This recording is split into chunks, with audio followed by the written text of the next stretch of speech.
So, what if there was a single, universal standard for what it actually means to be human? Today, we're diving into a philosophical text that makes that exact, really bold claim, and it warns that if we ignore it, the consequences could be, well, pretty devastating. Let's get into the general standards of humanity. Right out of the gate, the text really raises the stakes. It suggests that right now, we are living on a knife's edge. The author claims our current path is literally creating two separate realms for people, with unimaginably severe consequences. I mean, that is a huge claim. So you have to ask, what is the fundamental mistake that we're all supposedly making?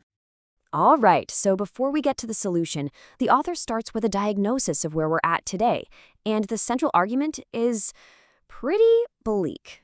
It's that humanity is basically adrift, totally lacking the fundamental compass it needs to figure out where it's going. Yeah, the author's assessment is incredibly blunt. They claim most people have been reduced to intellectual slaves. The idea here isn't about literal slavery, of course. It's about how, instead of thinking for ourselves, we've just become passive followers of different groups, and in doing that, we've lost our own sense of self.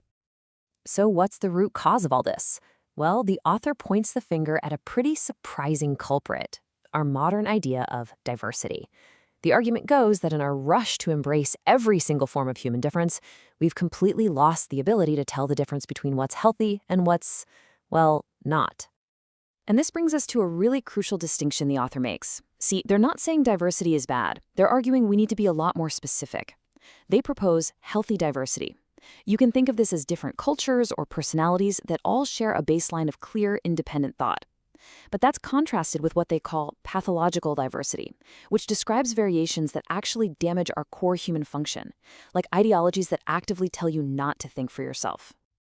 Okay, so after letting out that pretty serious problem, the text finally introduces its solution, a universal foundation called the humanity standard. So what in the world is it? And here it is. This is the absolute core of the entire philosophy. The general standards of humanity isn't based on your culture or what you believe or your nationality. Nope. It's based on one single thing, the human thinking function. For this author, everything, and I mean everything, flows from the health and maturity of our ability to think clearly. Now, I know this might sound super abstract, but the text brings it right down to a very personal level. The author argues that this standard gives every single one of us a clear number one objective in life. So here's the game plan, presented as a clear three-step process. Step 1, activate your thinking. Step 2, develop it until it's mature and healthy. And then, and this is the key part, only then, after that foundation is rock solid, should you go after your other life goals.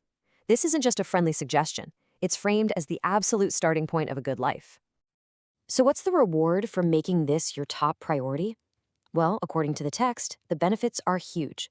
A healthy thinking function isn't just about being smart, it's the very bedrock of your physical and mental health. It's what shapes your character and gives you self-possession, basically the ability to own your own mind. And that, in short, is the ultimate shield against becoming one of those intellectual slaves. Okay, so we've seen what this means for you, the individual. But now, the author zooms way out and applies this very same standard to the massive, complicated project of building an entire civilization. So the author presents us with two competing ways to build a society. The ideal way, according to them, is built on that foundation of healthy thinking, with one goal, helping people reach their full potential. But their critique of our current reality is pretty harsh. They argue that most societies today are built on flawed theories designed to control people and, to use their words, harvest them as followers. You know, a pretty natural question comes up from all this.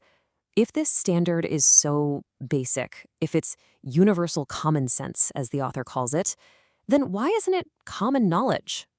Well, the final section of the text tries to answer that very question. The author's answer is that this simple truth isn't just being ignored by accident, it's being actively suppressed. The claim is that powerful groups intentionally keep people from figuring this out. And why would they do that? Because simply put, their power depends on having a population of followers, not independent thinkers. A world where everyone truly thinks for themselves would completely crash their system. And the whole argument ends on this really dramatic, almost prophetic note. It's a call for a chosen one to come along, unlock this truth, break through the blockages, and lead humanity out of its so-called childhood.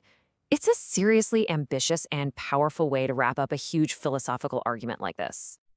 So, after going through this entire philosophical blueprint, we end up right back where we started, with that central question. The author gives a very clear answer. It's all about the thinking function. But the question itself is bigger than any one text. It's one we can all ask ourselves. What is the proper standard for humanity? It's definitely something to think about. Thanks for joining me on this one.